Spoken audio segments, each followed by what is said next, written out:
Y voy a compartir mi pantalla. ¿Pueden ver mi pantalla?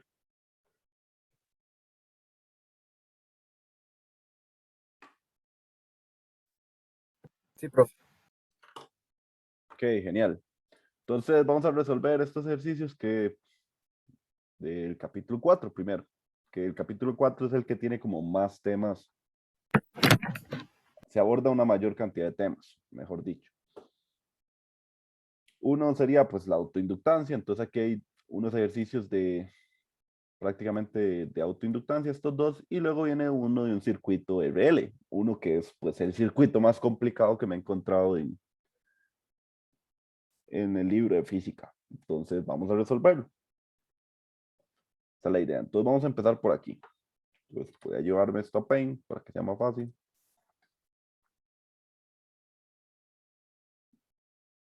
Paint como la herramienta suprema de la edición de imágenes. Genial. Entonces dice, una bobina toroidal está formada por n vueltas y tiene una sección transversal cuadrada de lado h. Los radios interior y exterior son A y B respectivamente. A. Suponga que hay una corriente I circulando por el alambre, calcule el flujo magnético en el interior del toroide. Y B. Si la inductancia de dicha bobina tiene que ser 0,18 milihenrios y debe tener las siguientes dimensiones: área transversal 4 centímetros cuadrados, el B vale 6 centímetros, el A vale 2 centímetros. Calcule el número de vueltas necesarias y redondea al número entero más cercano. Entonces, por si alguno no sabe qué es un toroide, el toroide es como una dona, así. Eso sería un toroide, súper horrible, pero eso es un toroide. Y un toroide que tenga sección transversal cuadrada sería como que tuviéramos un toroide con una sección transversal cuadrada y fuera como una dona así. Vamos a ver si me sale el dibujo 3D. No, no me va a salir, ¿sabes? Vamos a hacerlo. Ven que yo dibujar no es lo mío, pero bueno, ahí se lo imaginarán. Y aquí está cuadrado. Entonces es como si tuviera un montón de cuadrados así alrededor de toda la espira, como si estuviera conformada de cuadrados, como si fuera así. Y ese me quedó un poquito más bonito. Y así por todo el arrollado de el toroide. Tiene como si viéramos una dona y donde la cortamos se viera como algo así. Si cortáramos ese toroide como a la mitad, se vería como algo así. Esa es la idea. Entonces, lo primero que tenemos que hacer es calcular el flujo magnético en el interior del toroide. Entonces voy a dibujar, después de todos los toroides horribles que hice, voy a dibujar otro visto desde arriba. Vamos a ver. Si lo viera desde arriba, se vería como algo así. Donde pues si hago ley de Ampere y hago una superficie cerrada alrededor de esto, puedo plantear la siguiente ecuación, que dice, por ley de Ampere, el campo magnético encerrado en una superficie cerrada es igual al nu sub 0 por la corriente encerrada. ¿Cuál sería la corriente encerrada? Bueno, como pues vean que estoy haciendo como si hiciera una superficie cerrada, así. En cada uno puede ser en este alambre, por ejemplo, en este cuadradito, habrá una corriente por aquí que suba y dé la vuelta así alrededor del toroide. Y si dibujara otro cuadrado justo aquí, otra área cuadrada justo como aquí, digamos, como si le cortara otra tajada, y pues esa otra espira que queda ahí dando vueltas también tiene una corriente hacia acá. Entonces vean que ya encerré con dos espiras, encerré dos corrientes. Entonces, la moraleja es que, pues si encierro todo el círculo del toroide, la corriente encerrada va a ser n veces la corriente por nu sub 0. Esta corriente encerrada es igual a n veces la corriente, porque vean que cada vez que sumo una espira más, por ejemplo, y sumo otra espira aquí, y pues tendría otra corriente hacia arriba. Entonces, en todo el círculo, ¿cuántas corrientes tengo encerradas? N corrientes, porque sería una por cada espira cuadrada que forma el toroide. Entonces, ahí está, tenemos eso. Pues como el campo magnético es constante alrededor de un círculo, entonces podemos hacer B por 2πr es igual a N por la corriente por nu sub 0. Y al final el campo magnético sería igual a N veces la corriente por nu sub 0 entre 2πr. Ahí tenemos el campo. Ese campo magnético gira sobre el toroide. Entonces, si solo dibujo una de las espiras cuadradas así, justo voy a tener el campo magnético, ya sea suponiendo la corriente hacia allá, o la puedo suponer al otro lado, es indiferente en este ejercicio. Suponiéndolo hacia allá, pues la corriente vendría, el campo magnético B, justo al pasar por una espira, sería perpendicular. Así. Viene como saliendo. Según este dibujo y este otro dibujo, combinados, si solo veo una de esas espiras, se ve el campo como así, que viene saliendo la espira.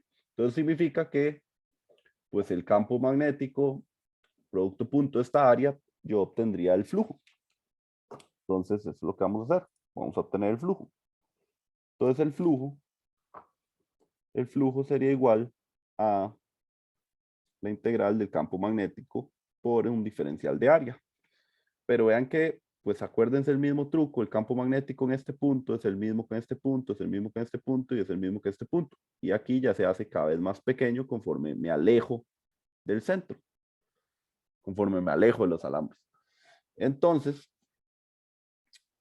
esta integral la puedo convertir en el campo magnético por el lado H, que este lado sería el H, y luego de aquí, desde el centro del toroide, hasta aquí sería la A, y el centro del toroide hasta aquí sería el B, que sería como que aquí dibujara este radio hacia acá sería la A, y este radio hacia acá sería el B. Entonces ya con eso sé las dimensiones de la espira. Entonces el diferencial sería el H, que siempre no me afecta el campo magnético, porque vean que a lo largo de H siempre es el mismo campo magnético, por un dr, que sería a lo largo. Vean que no es lo mismo el campo magnético aquí que en este punto del final, porque nos estamos alejando de la fuente de corriente. Finalmente, vean que esto es un producto punto. Bueno, esto es una multiplicación, aquí había un producto punto, pero como ambos vectores, el vectoral y el campo magnético, eran paralelos, ese producto punto se convierte en un coseno de 0, que equivale a un 1. Entonces, al final tenemos una integral de n por i, nu sub 0, por h, entre 2πr de r. Y si integramos eso, lo cual es una integral súper sencilla de 1 sobre r, vamos a darnos cuenta que el flujo sería n por i nu sub 0 por h entre 2pi, la integral de 1 entre r por dr. ¿Con qué límites? Desde a hasta b, que sería desde aquí hasta aquí, para poder integrar esa área. Recuerden que eso es lo que estamos haciendo, integrando esa área. Entonces esto me da finalmente que el flujo sería n por i nu sub 0 por h entre 2pi logaritmo de b sobre a. Y aquí tenemos la respuesta a la primera. ¿Tienen alguna pregunta?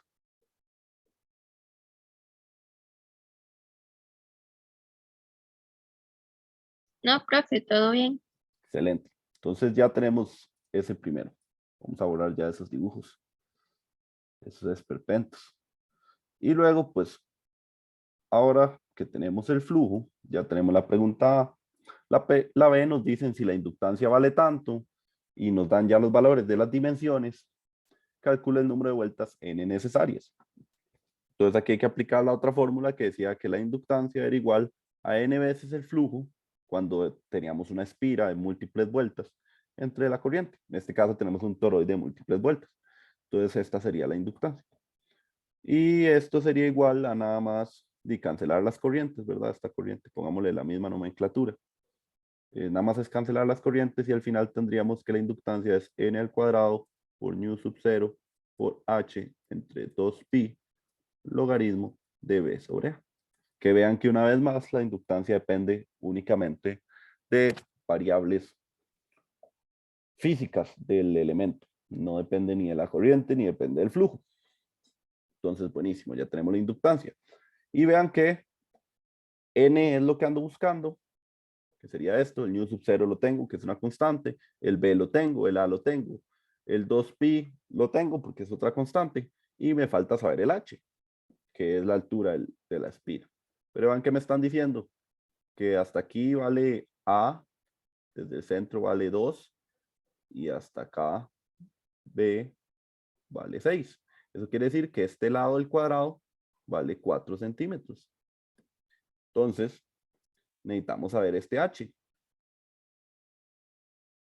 Ese h no lo tenemos, si no, no lo están diciendo, pero nos están diciendo el área transversal ya de una vez. Entonces, 4 por h tiene que darme 4. Significa que h es igual a 1 centímetro también.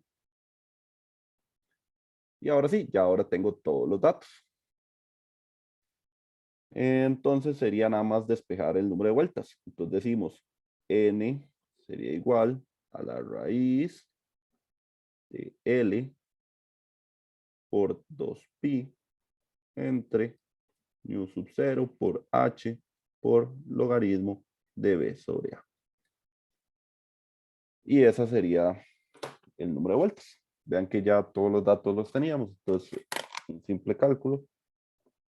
Tenemos 18 exponencial a menos 3 milihenrios por 2 por pi entre nu sub 0 por h, que vale 1 exponencial a menos 2, por logaritmo de 6 sobre 2. Y eso me da que n tiene que ser 2862 aproximadamente vueltas. Me dio 2862,19 y de ese redondeándolo al entero sería 2862. Y ahí tenemos el primer ejercicio. ¿Qué les pareció? Está interesante, ¿verdad? Los toroides se suelen estudiar mucho en este capítulo. Listo. Ese sería el primer ejercicio. Vamos a hacer el segundo ejercicio.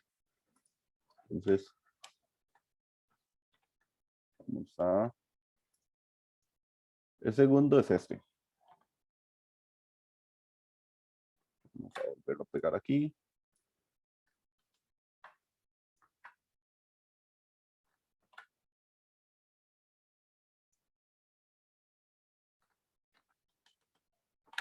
Ahí está. Dice, se tiene un inductor con forma de solenoide de 420 vueltas y una longitud de 16 centímetros. Una rapidez uniforme, disminución de la corriente de 0,421 amperes entre segundo. A través del inductor induce una FEM de 175 microvolts. ¿Cuál es el radio del solenoide? Entonces, lo primero es calcular el campo magnético del solenoide. Si yo me acuerdo, el campo magnético del solenoide era nu sub 0 por n por i entre L.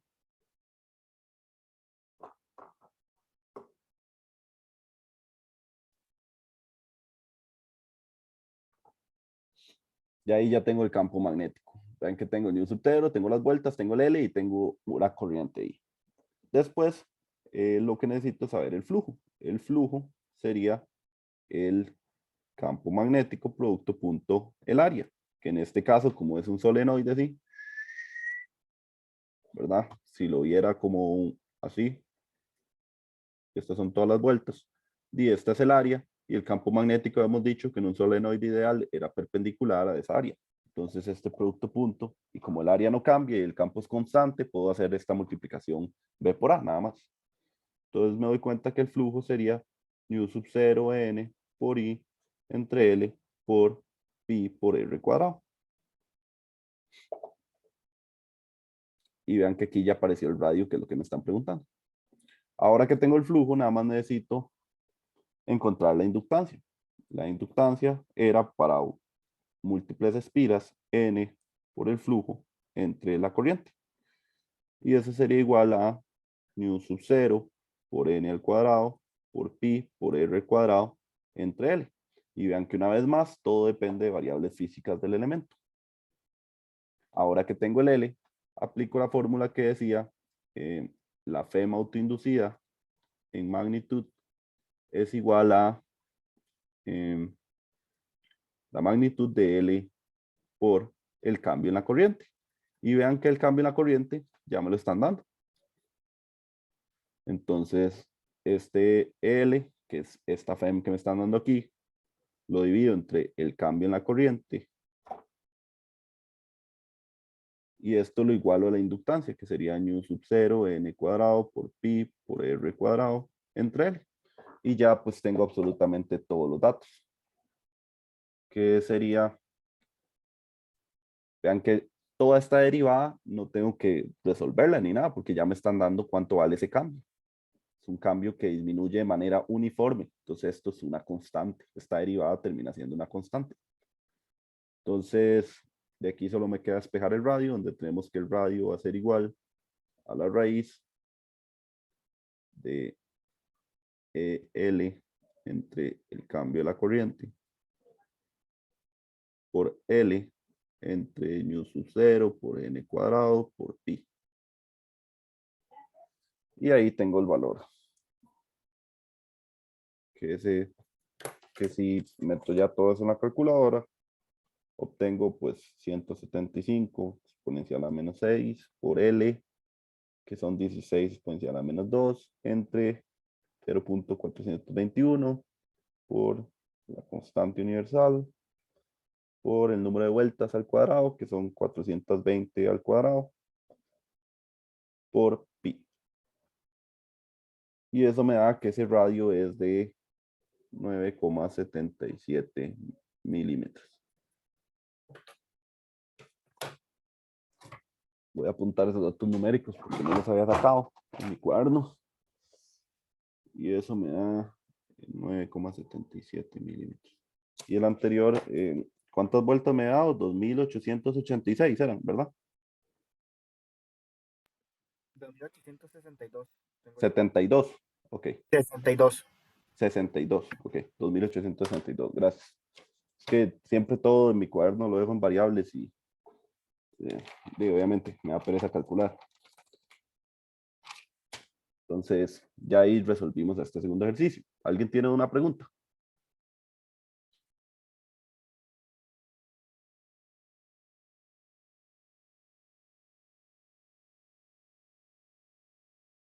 Ok, genial. Entonces ya tenemos el segundo ejercicio. Ahora vamos a hacer el tercer ejercicio, que es el premium, diría yo. Este es el ejercicio premium. Este. Entonces vamos a copiarlo a Paint para que sea más fácil.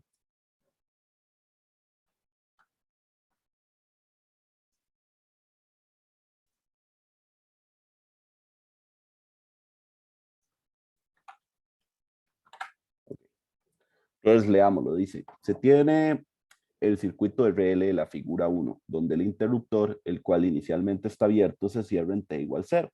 Determine la corriente en el inductor en función del tiempo y la corriente que pasa por el interruptor en función del tiempo.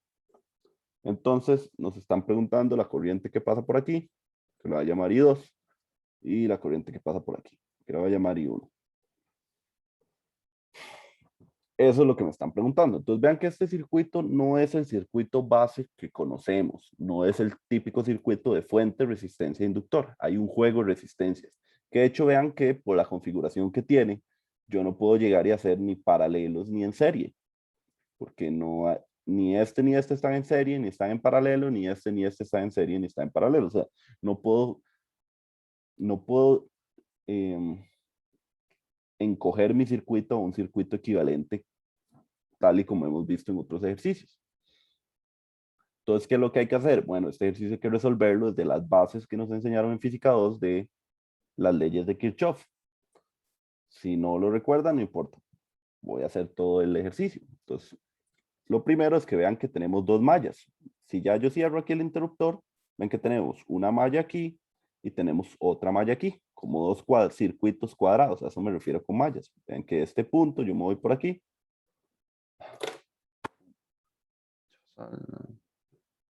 Se pegó. ¿Me escuchan?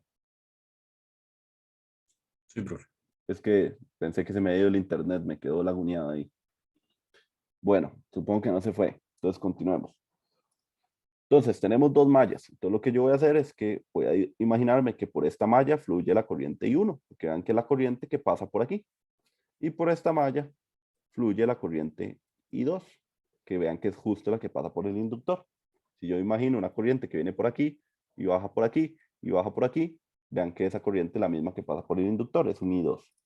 Entonces vamos a plantear las ecuaciones de Kirchhoff.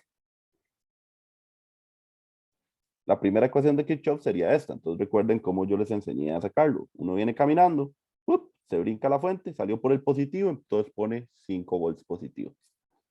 Sigue caminando. Viene la resistencia, vean que por aquí viene la corriente, porque la corriente sale así de la fuente, del menos al más, porque es un elemento activo. Entonces significa que aquí la corriente va más y menos. Entonces él viene aquí, se brinca una resistencia y sale menos VR. VR, voy a escribirlo de una vez con ley de Ohm. Recuerden nada más que la ley de Ohm dice VR es igual a I por R.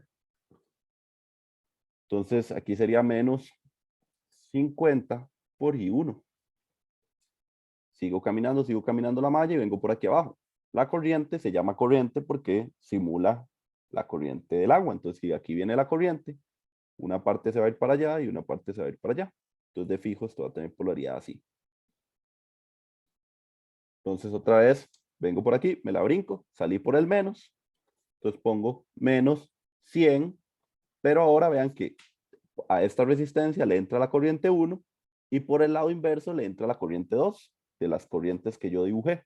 Entonces significa que esto va a ser I1 menos I2 igual a 0. Ya tengo esta primera ecuación. En esta primera ecuación lo que voy a hacer es despejar I1 en términos de I2. Eso es lo que yo quiero hacer. Entonces voy a venir aquí y hago 5 menos 50 I1 menos 100 I1 menos 100 I2 es igual a 0. 5 menos I1 por 50 menos 100 menos 100 I2 igual a 0. Y estos Profe, creo que es más 100 y 2. así, ¿verdad? Sería así. Así lo arreglé. Menos y menos. O le puedo poner el menos aquí, le pongo más y más. Así me gusta más. Gracias, compañero. Ya casi me daba cuenta. Entonces, tenemos esto de aquí. Más 50, más 100. Vamos a borrarle ya este. Ah, pero yo decía el último y 2, digamos. A ver. A menos, menos, más. Cierto. Aquí. Gracias. Ese no me había dado cuenta. Listo, ahí está. Entonces tenemos esta ecuación de aquí. Entonces recuerden lo que ando buscando es despejar I1. Entonces mando todo este término al otro lado y me queda 5 más 100 y 2 entre 150 es igual a I1.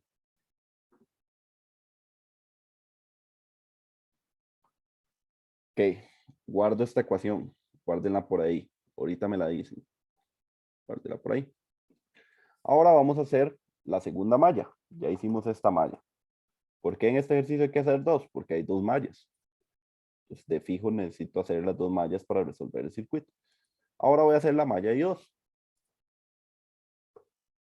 Vean que vengo por aquí, me brinco esta resistencia y salí por el positivo. Y ese era 100 por I1 menos I2. Y vean que lo puse positivo porque salí por el positivo. Vengo caminando, me brinco esta otra, vean que la corriente iba hacia allá, entonces esto es más menos. Entonces salí por el negativo y sería menos 50 por I2. Y luego vengo al inductor y me lo brinco, más o menos. Tiene el inductor porque también es un elemento pasivo. Me lo brinco, salgo por el negativo y pongo menos L de I de t. Y esto es igual a 0. Esta ecuación le voy a llamar la ecuación 2. A esta más bien es la que le voy a llamar 1. Entonces ahora lo que va a hacer es ingresar 1 en 2. Es decir, aquí donde dice I1, voy a poner todo esto. Entonces, voy a borrar. ¿Puedo borrar? Sí. Genial. Entonces voy a borrar todo esto para borrar campo.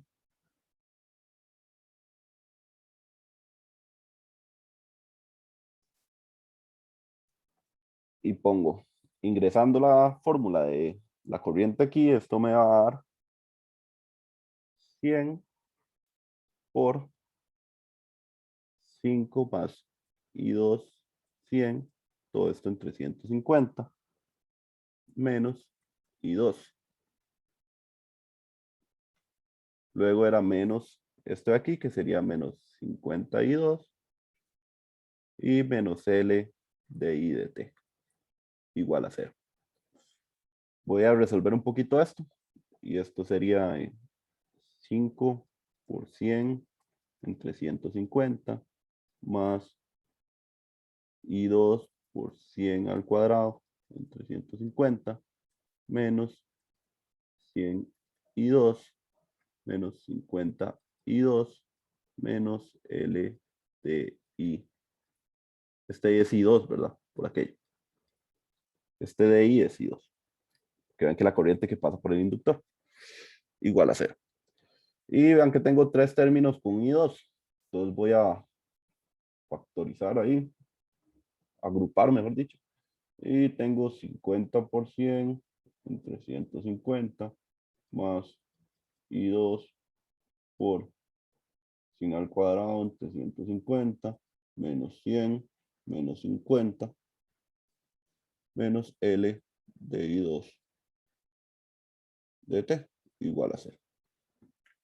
Voy a evaluar esos términos y si evalúo esos términos, vean que ya todo esto de aquí es constante y esto es constante.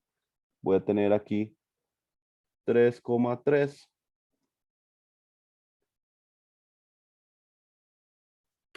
3,3 menos, a ver, voy a hacer eso de adentro que no lo he hecho, 100 al cuadrado entre 150 menos 100 menos 50, eso me da menos 83,33 I2 y menos L de I2 de T.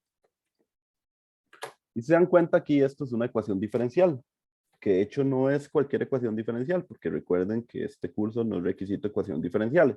Si alguien sabe ecuaciones diferenciales, pues aquí ya la resolvería y encontraría la corriente I2. Pero ¿qué pasa si uno no sabe ecuaciones diferenciales? Porque no lo ha llevado.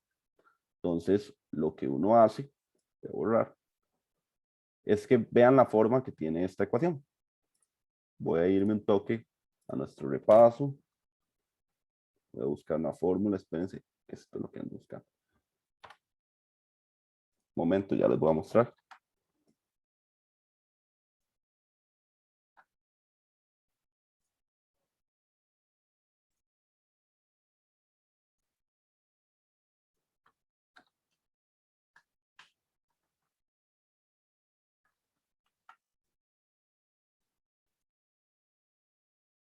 Copiar otra vez ahí.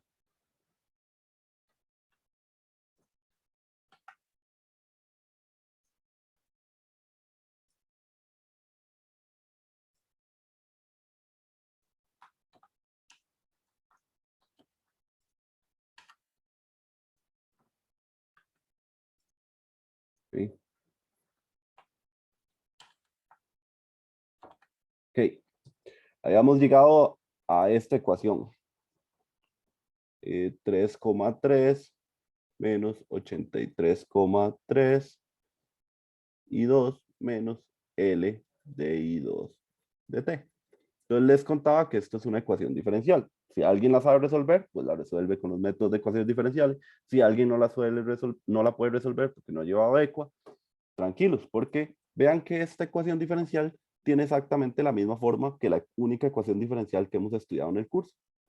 Tiene esto que es constante, vean esto que es constante, tiene la corriente acompañada por otra constante, la corriente acompañada por otra constante, y luego tiene L de I de T, L de I de T. Y los signos de todo es exactamente igual. ¿Qué quiero dar a entender con esto? Que si yo resuelvo esta ecuación diferencial, de fijo la solución va a ser de este tipo, donde la corriente I2 va a ser igual a 3,3, que es esta la FEM, ¿ve? Esto sería E, este sería el equivalente a ese R, le pongo entre comillas, 83,3, 1 menos E a la menos T entre tau, donde ese tau era este R entre este L, perdón, este L entre este R, que sería este valor de L y este valor de R entre comillas, que es, me estoy ayudando de una ecuación diferencial que ya resolvimos para entender cómo se resolvería esto. Entonces vean que tiene esta misma forma. Entonces finalmente, reemplazando con el valor de L y R aquí, para que me quede toda la ecuación explícita, me doy cuenta que I2 en el tiempo, que sería la corriente del inductor, es exactamente igual a 0,04 por 1 menos E a la menos T entre 6 por 10 a la menos 4. Y esa sería la ecuación, la respuesta de la corriente que pasa por el inductor. ¿Preguntas? Profe, ¿podría repetir un toque en el circuito porque era 100 por I1 menos I2? Por favor. Ah, ok, está bien. En el circuito, voy. Aquí, cuando uno, pues en Física 2 les enseñaron a hacer mallas para analizar circuitos y demás, como yo tengo dos mallas, aquí lo ve, si cierro aquí, tengo una malla aquí, tengo una malla aquí, el método para resolverlo es decir, ok, por esta malla pasa una corriente I1, por aquí, por aquí, por aquí, y por esta malla pasa una corriente I2, por aquí, por aquí, por aquí. Si usted nota, en este elemento del medio hay una corriente que va para abajo y hay una corriente que va por arriba, la corriente I1 y la corriente I2. Como van en direcciones opuestas, ¿cuál sería la verdadera corriente que va pasando por esta resistencia? Sería I1 menos I2. Y por ley de Ohm, recuérdese que VR es igual a la corriente por la resistencia. Por eso esa V de 100 exactamente I1 menos I2 por 100.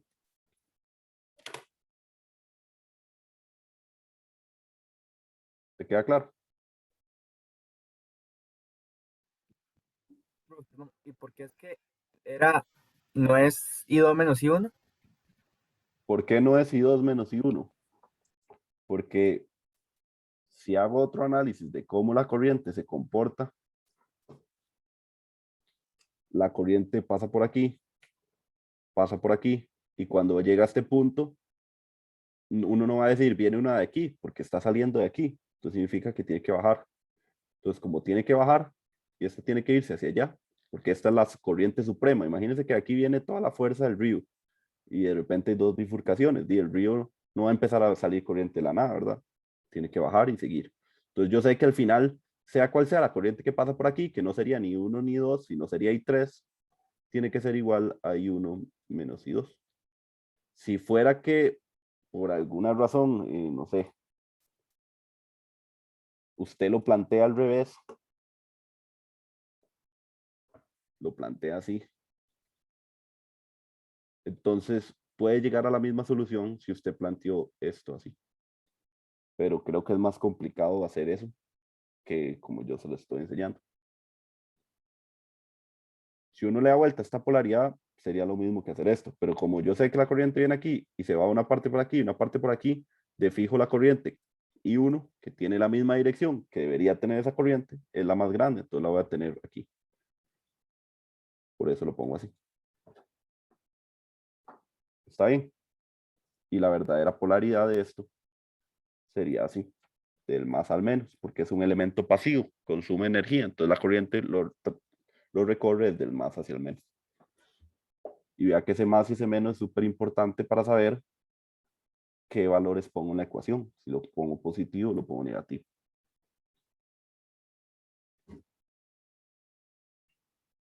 Ok, perfecto. Gracias. Ok, entonces ahí lo último que hice en este ejercicio fue obtener la corriente I2, que en el tiempo dijimos que tenía la forma de 0,04 por 1 menos e a la menos t entre 6 por 10 a la menos 4. Esa sería la forma de la corriente. Entonces ya tenemos la A. Y vean que la B me dicen la corriente que pasa por aquí. Pero vean que por ese elemento solo pasa la corriente I1. Entonces me están preguntando I1.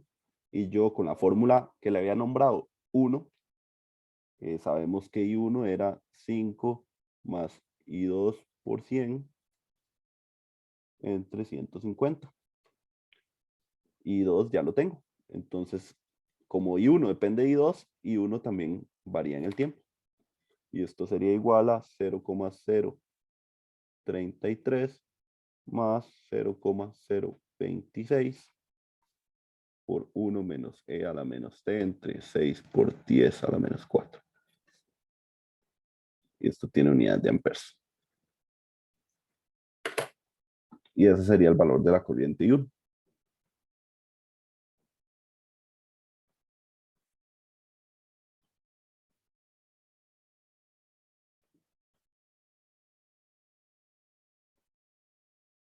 ¿Alguna pregunta?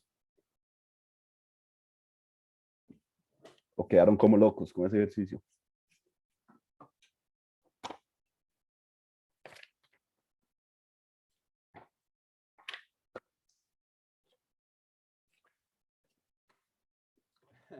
Ok, quedaron como locos, entonces voy a suponer.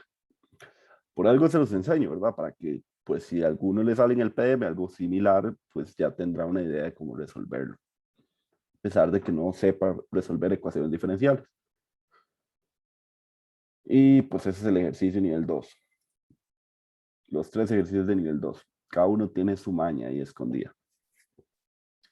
Listo, pasemos a los ejercicios del tema 5 y 6. Entonces, en este mismo documento están los 2 ejercicios. Vamos a resolver este. Voy a llevármelo a Paint, porque es como hay más espacio.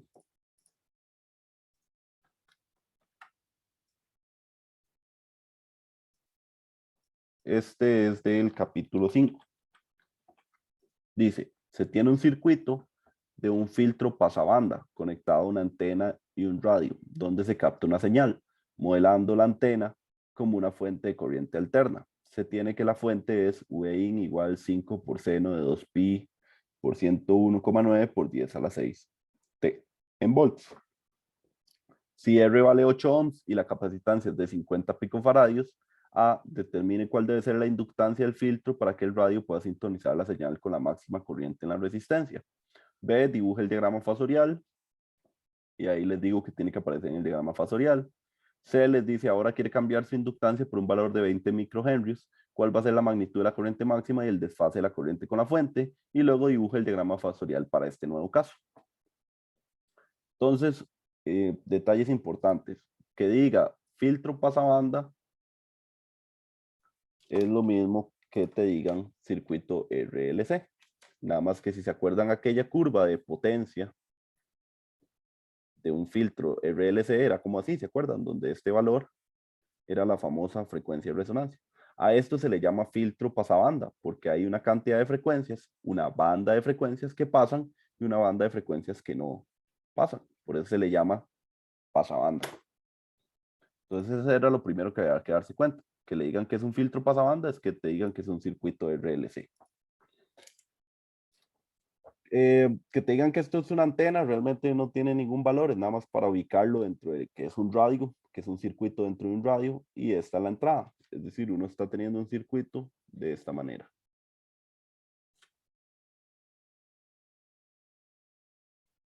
Donde ya te están diciendo que esto vale 8 ohms y esto vale 50 picofaradios. Luego que esta señal te digan que Vin es igual a 5 seno de 2pi por 101,9 por 10 a la 6 T. Esto de aquí que te están dando es la frecuencia angular. Y si ustedes se acuerdan, frecuencia angular es igual a 2pi por f. Eso quiere decir que el F que andamos buscando es este 101,9 megahertz, que de hecho es la emisora de Radio U. Y bueno, ya descubrimos todos los detalles. Vean que no sabemos Eli. Entonces ahora vamos a la pregunta. Ya descubrimos cuál era el secreto del ejercicio. Ahora, bueno, y por aquello, esto es el V máximo de la fuente, por si alguno no lo había visto. Esos 5 es el V máximo. Ahora dice, determine cuál debe ser la inductancia del filtro, es decir, del circuito RLC, ven que no tenemos la inductancia, para que el radio pueda sintonizar la señal con la máxima corriente en la resistencia. Que diga, con la máxima corriente en la resistencia, es lo mismo que me digan, está en resonancia, es lo mismo que me digan, XL es igual a XC, es lo mismo que me digan, VL es igual a menos VD, o son iguales en valor absoluto. Es lo mismo que me digan que el desfase entre esas dos es 0. El desfase entre la corriente y la fuente es 0 grados. Vean toda la información que me dijeron con esto de la máxima corriente en la resistencia. Entonces, como ya me dijeron eso, lo único que necesito es saber que XC sería igual a 1 sobre omega por C, y eso tiene que ser igual a omega por L. Es decir, porque estamos en resonancia, por eso estoy igualando estas dos ecuaciones. Eso quiere decir que L es igual a 1 entre omega al cuadrado por C. Y eso sería igual a 1 sobre 2 pi por 101.9 exponencial a la 6. Todo eso al cuadrado.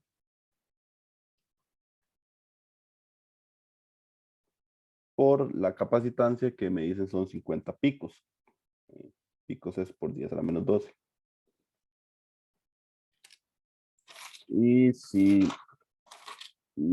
me parece que los cálculos son correctos, necesito tener una inductancia de 4,88, o mejor así, escribirlo así.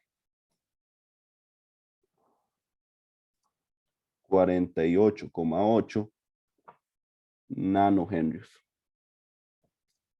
Ese es el valor que obtenemos. Ya obtuve la A. ¿Alguna pregunta de la A?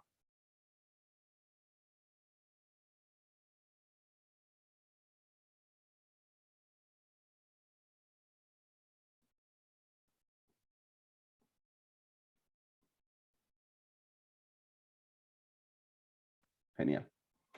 Entonces ya tenemos la A. La B nos están diciendo dibuje el diagrama fasorial. Y vean que nos están diciendo qué tenemos que dibujar. Entonces necesitamos, para poder dibujarlos, conocer cuáles son esos valores. Recuerden que uno dibuja los valores máximos en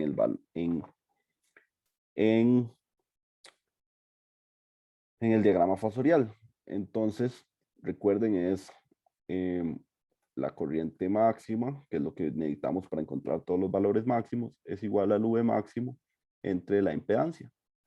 Como estamos en resonancia, yo de fijo sé que esto es I máximo entre V máximo sobre la raíz de R cuadrado más XL menos XC al cuadrado. Pero si estos dos valores valen lo mismo, y esto de aquí es 0. Eso quiere decir que la corriente máxima es únicamente V máximo entre R. Y eso sería igual a 5 dividido entre 8. Son 0,625 amperes. Ahora con la corriente máxima puedo calcular el VR máximo, el VL máximo y el VC máximo.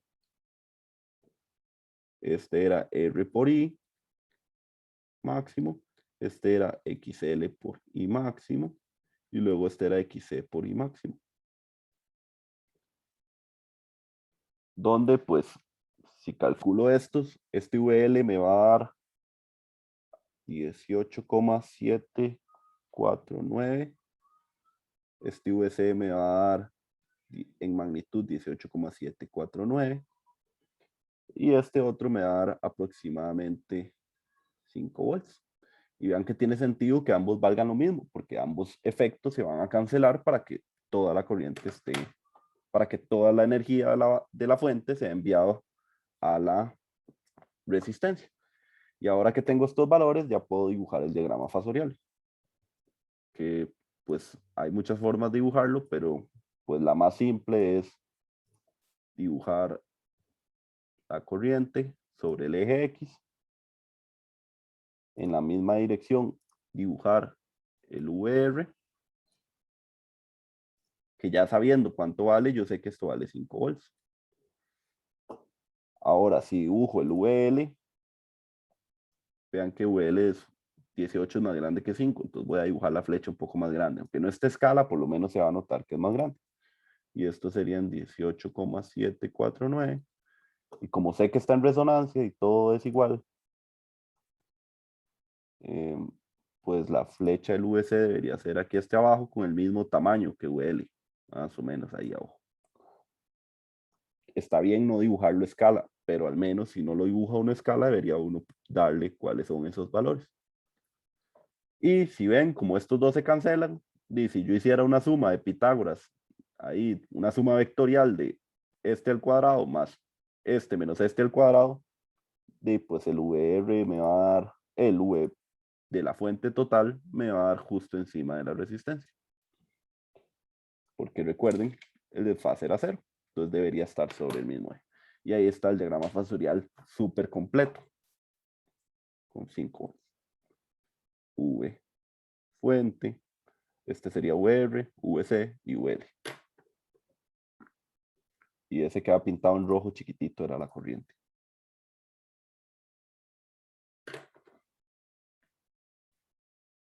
Listo. ¿Preguntas de esa parte 2?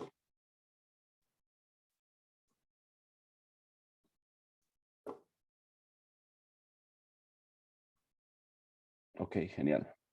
Entonces, ahora vamos con la parte 3, que dicen, ahora quiere cambiar su inductancia por un valor de 20 microhenry. O sea, para nada encontré la inductancia porque al final me la cambiaron para este ítem. Entonces vean que ahora me están dando otra vez, es el mismo circuito, nada más que ahora la inductancia ya me la están dando, es 20 microhenry. Tenemos la capacitancia, que siguen siendo los 50 picofaradios, y tenemos la resistencia, que son en los 8 ohms. Ok. Vean que ahora con esto me están preguntando cuál va a ser la magnitud de la corriente máxima y el desfase de la corriente. Entonces, lo primero que voy a hacer es calcular el nuevo XL y el XC, vean que no lo cambié, ni he cambiado la frecuencia ni nada. Entonces, XC sigue valiendo lo mismo. Que si lo calculo es 1 sobre nu sub C. Y esto me va a dar 31,24 ohms. Y si calculo el XL con la nueva inductancia, está de 20 micros, esto me va a dar 12,805 ohms.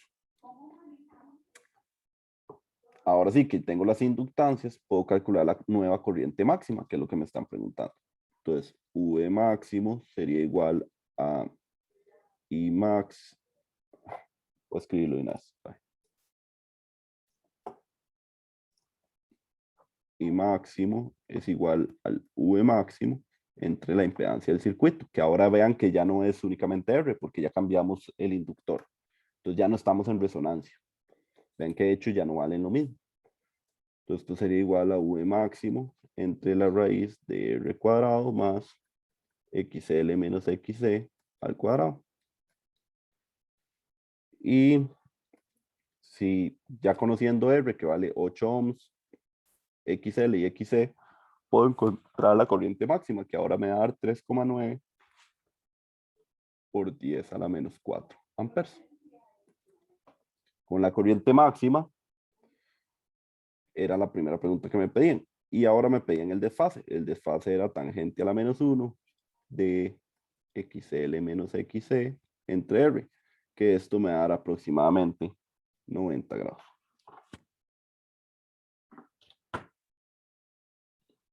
Listo. Ya conseguí el desfase. Es aproximadamente 90 grados. Lo otro que queda en la pregunta D es dibujar el diagrama fasorial. Entonces, una vez más, para dibujar el diagrama fasorial necesitamos conocer estos valores. Vin máximo ya sabemos que es 5 volts. VC máximo sería igual a la corriente máxima por la reactancia capacitiva. Y VL máximo sería igual a la corriente máxima por la reactancia inductiva. Y el VR máximo sería la corriente máxima por la resistencia. Si calculo cada uno de esos valores con esa nueva corriente, vamos a darnos cuenta que VL máximo es aproximadamente 5 volts. VC máximo es aproximadamente un valor muy pequeño. Imagínense, sería 31,24 por 3, por 3 eso sería 31,24 por 3,9 exponencial a menos 4. Esto sería 0,01, que eso es aproximadamente 0. Voy a ponerlo así, comparación de este que es 5 volts. El VR máximo, si lo calculo, sería 8 por 3,9 exponencial a menos 4. Eso me daría 3,12 por 10 a la menos 3 volts. Que eso comparado con 5 volts también se parece a 0. Por eso voy a poner se parece. Y ya tengo todos los datos. Si dibujara ese diagrama fasorial, ese diagrama fasorial sería así. O al menos una de las cuantas soluciones. La corriente, la pongo para ese lado. Voy a dibujar una flecha muy pequeña, porque es una corriente muy pequeña. VR, como es casi 0, voy a dibujarlo también como algo muy pequeño así. VC, como también es casi 0, voy a dibujarlo como algo muy pequeño así. Ahí. Y VL, como es casi 5 volts, voy a dibujarlo algo así. Listo.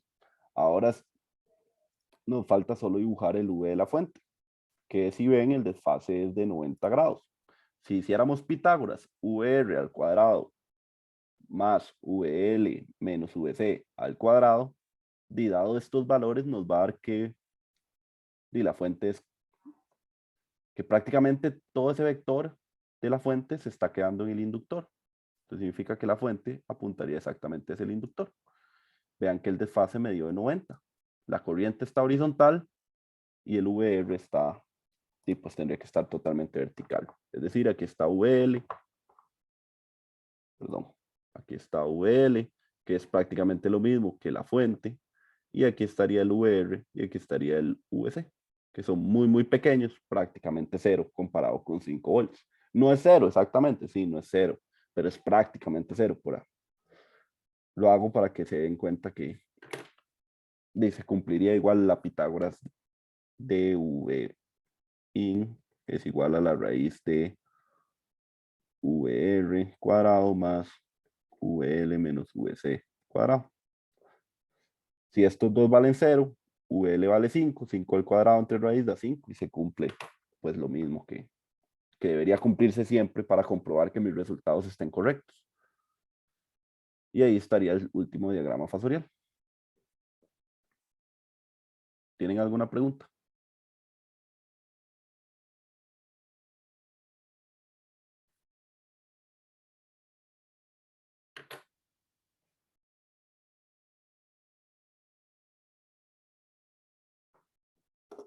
Ok, entonces este ejercicio también se las traía. Este era para ver si podían dibujar bien distintos diagramas fasoriales fuera de lo común. Vean que dibujamos uno en resonancia y dibujamos uno que era totalmente inductivo. Si una pregunta extra, este circuito podría ser, ¿es un circuito más inductivo que capacitivo, más capacitivo que inductivo? Bueno, con el diagrama fasorial se entiende prácticamente que el circuito es más inductivo porque tiene más peso el inductor que el capacitor. Por ahí a veces preguntan eso en los ejercicios. ¿Qué es más inductivo? ¿Qué es el circuito? ¿Más inductivo o capacitivo? Y eso se puede saber con los U's o directamente desde las reactancias. Vean que la reactancia inductiva es gigante en comparación de la reactancia capacitiva. A veces lo preguntan en los ejercicios. Bueno, y este sería el ejercicio nivel 2 para el capítulo 5. Nos falta un último ejercicio, este, que es el ejercicio nivel 2 para el capítulo 6.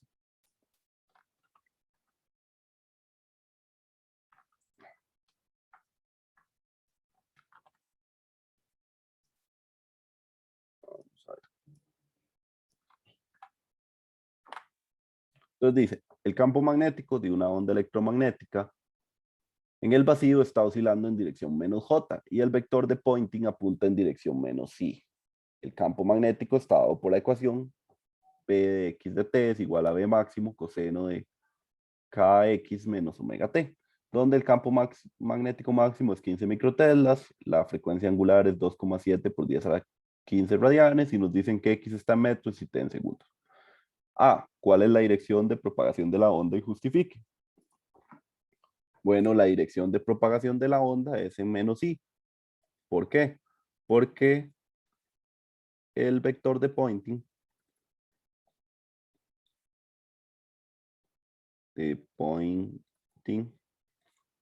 apunta a menos I y este vector nos indica la dirección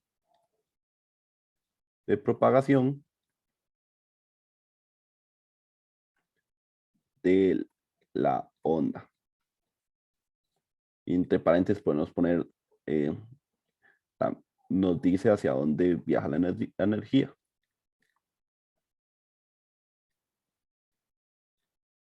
Viaja la energía de la onda. Listo. Entonces esa era la primera pregunta. La segunda nos dicen, determine la longitud de onda. Entonces, eso es más fácil saberlo a partir de la frecuencia. Entonces recuerden que W es igual a 2pi por F. Significa que F es igual a W entre 2pi. Vean que me están dando W. Entonces la frecuencia sería 2.7 por 10 a la 15 entre 2pi.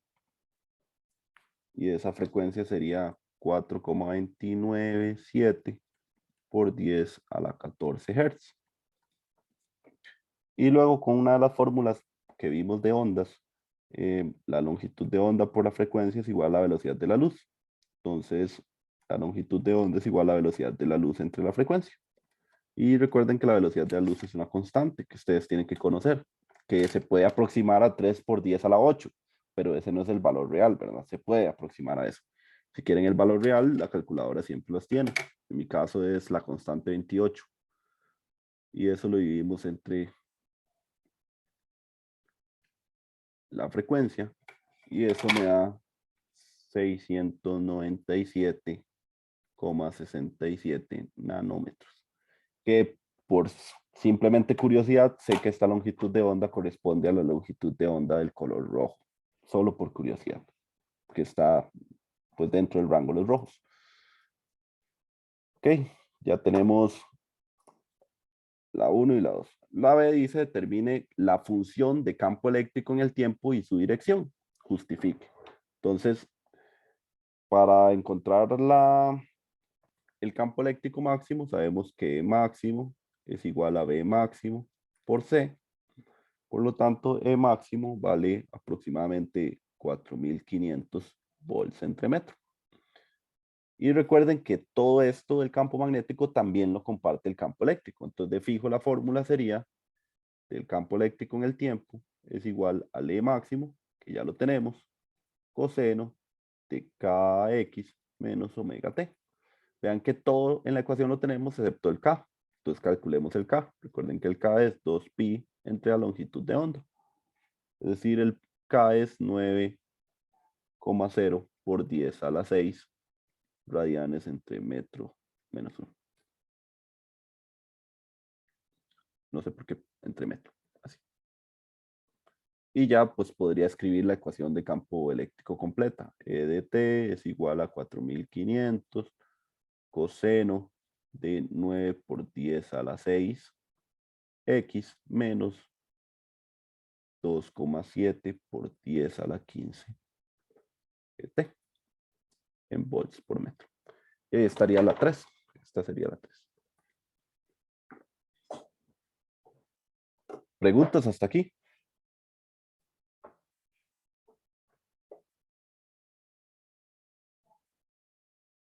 Ok. Está bien. Entonces ya llevamos la A, B y C. Nos falta la D. Dice encuentre la función de S y el valor de ese promedio. Recuerden que S es igual a E cruz B entre nu sub 0. Como sabemos, las ondas electromagnéticas, el campo eléctrico oscila siempre a 90 grados del campo magnético. Entonces este producto cruz se puede reemplazar por una multiplicación normal. O por un seno de 90, como lo quieran ver. Y ya tenemos ambas fórmulas, ya las habíamos visto. Entonces S sería igual a E máximo por B máximo entre nu sub 0 por coseno al cuadrado de kx menos omega t. Y este k y este omega ya lo hemos calculado. Y esto tiene unidad de watts entre metro cuadrado. Si calculáramos este S máximo, tendríamos la fórmula completa, sería 5,371 por 10 a la 4 coseno cuadrado de pues 9 por 10 a la 6 x menos 2,7 por 10 a la 15 t watts entre metro cuadrado. Y ahora nos falta el S promedio. El S promedio es el promedio de esta onda. Y vean que esto, lo único que varía en el tiempo, o lo único que puede pues variar, es este coseno cuadrado. Y recordemos que si promediamos el coseno cuadrado en el tiempo, pues lo que nos va a dar es un medio. Entonces esto significa que esto es 5,371 por 10 a la 4 medios. Y eso sería el S promedio, serían 2,7 por 10 a la 4 watts entre metro cuadrado. Y ya tenemos la D. Y la última dice, si la onda incide sobre una superficie cuadrada de 2 centímetros por 2 centímetros, la cual es 35% reflectiva, determine la presión sobre la superficie. Entonces, vean que es 35% reflectiva. Entonces hay que usar aquella fórmula especial que decía, la presión va a ser igual al S promedio entre C más el F por el S promedio entre C, donde F era el porcentaje de reflectividad, es decir, 0,35. Y si hago esto me da 1,21. Vean que el S promedio ya lo tengo. Y el C es una constante, entonces solo era meter un cálculo. Por 10 a la 4 newton entre metro cuadrado o pascales, lo mismo. Y esta área que está aquí, profe, no, esta área de aquí era una trampa que metí yo. A ver si se acordaban que significaba presión.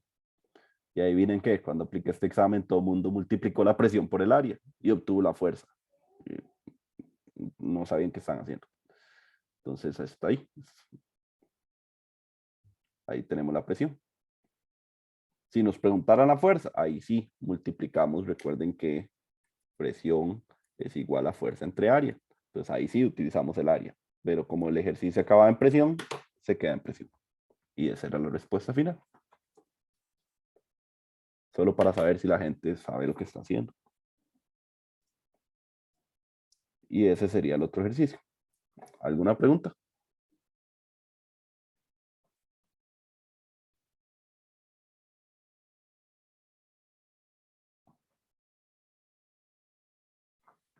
Bueno, entonces si no tiene más preguntas, esta fue la clase de repaso. Muchos éxitos el viernes. Recuerden, el viernes se entrega el PM, el viernes se habilita el examen corto y pues el viernes no tenemos clases para que todo el día se dediquen a trabajar en las evaluaciones. Muchas gracias y sí, Brisa, tiene una pregunta. Profe, una pregunta, es que no me acuerdo del PDM pasado, pero ¿ya está habilitado el espacio para entregarlo?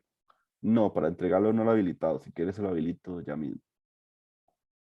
Ah, ok, es que no me acordaba cómo había funcionado la vez pasada porque me parecía que se había aparecido. Sí, la vez pasada solo lo tengo oculto, nada más es la única diferencia. Ah, ok. Gracias. Voy a activarlo. Ok, con gusto. Profe, Dígame. ¿le puedo hacer una pregunta? Bueno, el simulador bueno, de la actividad sincrónica bueno, que hay que entregar hoy. Dígame, ¿cuál es? Que es que para el